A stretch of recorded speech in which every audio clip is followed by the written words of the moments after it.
अब एक तरफ बहुत बड़ा स्टेटमेंट जनरल बिपिन रावत का, दूसरी तरफ चाइना वो है अब इंटरनली प्रेशर में दिख रहा है। Your take.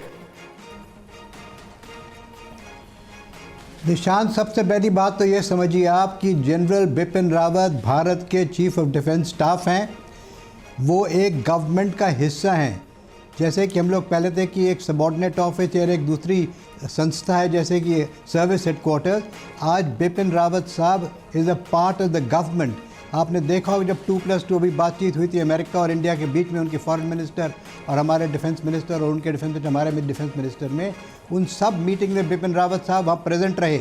इसका माने ये है कि जो वो कह रहे हैं that is the stand of the government of India, fully supported and backed by the armed forces.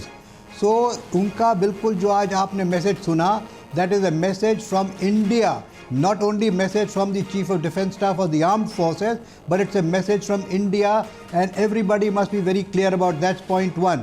Point 2, जबकि आप कह रहे हैं कि वहाँ पे हालात जो कंडीशंस है वेदर की वो काफ़ी ख़राब हैं, हम सबको मालूम है, हम सब वहाँ रह चुके हैं। देखिए इन दिनों में इन पहाड़ियों पे इस ऊंचाई में इस टेम्परेचर में इस बर्फ़ की हालत में रहना बहुत कठिन है। और जिस आर्मी को इसका तजुर्बा ना हो, जिस आर्मी को इसका एक्सपीरियंस ना हो, जिस आर्मी को इस प्रकार की क्लोथिंग ना हो, इस प्रकार की लॉजिस्टिक सपोर्ट ना हो इन हाइट्स में रहने की, वो कतई नहीं रह सकता। आपने कई दफ़ा सुना हुआ एवलांचेज आएंगे, वहाँ बर्फ़ गिरेगी 30-30, 40-40 फुट, वो लोग बर्फ़ में धंसने का ख़तरा रहता है। तो इन हालात में Chinese army is most incapable of staying there. आपने अगला स्टेटमेंट जो रावत साहब का था वो ये था कि we will not surrender an inch of Indian ground. ये बयान एक दफ़ा कुछ दिन पहले आपने राजनाथ सिंह से भी सुना होगा, डिफेंस मिनिस्टर जी से। तो आप देखिए ये लगातार आ रहा है और जो आज कमांडर लेवल की बात चल रही है उस बड़ी अहमियत की बात है उसमें। चाहे चाइना कहेगा कि आप इन पोजीशन से हटिए जो आपकी टेक्निकली सुपीरियर पोजीशन है, ख़ास तौर से पब्लिक डोमेन में जो आपको और हमें पता रहता है वो है कैलाश रेंज की पोजीशन।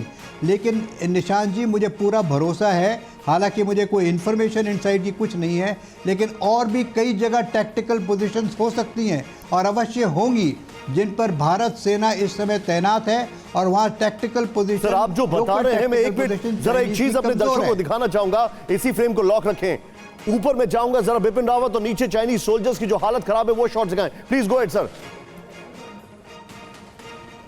तो इसमें आप ये ना समझें, हम लोग बात करते हैं केवल टेलीविज़न पे कि कैलाश रेंज पे हमारी पोजीशन बड़ी स्ट्रांग है, ज़रूर है स्ट्रांग है, वो सबको मालूम है।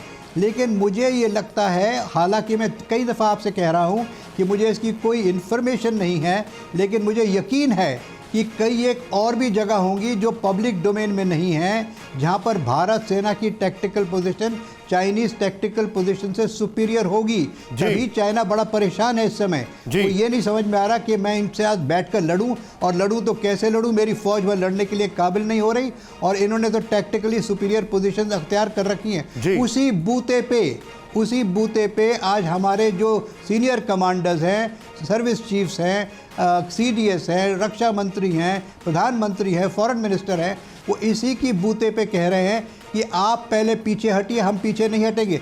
चाइना कह रहा है लगातार कि फ्रिक्शन पॉइंट्स, एक तो उसको लगता है कि कैलाश रेंज की इसकी पोजीशन है और दूसरा उसको भी मालूम है कि और कहाँ हैं जहाँ पर भारत सेना उनको लखेट सकती है, बुरी तरह लखेट सकती है। तो पुरानी कहावत है, we have to negotiate from a very strong position. Okay. And आज पहली दफा during this period it is the first time that we are negotiating with China from a position of strength. मैं आपको थोड़ा सा रोक रहा हूं, जन साहब कुछ फैक्ट्स रखने जा रहा हूं, उसके बाद में there is no question.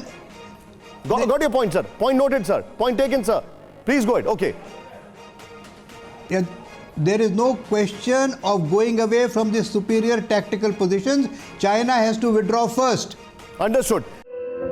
धुआं धुआं सा ये शहर क्यों दिखता है, सुना है बाजार में धुएं का सामान बिकता है, ये दिवाली सिर्फ दिए वाली।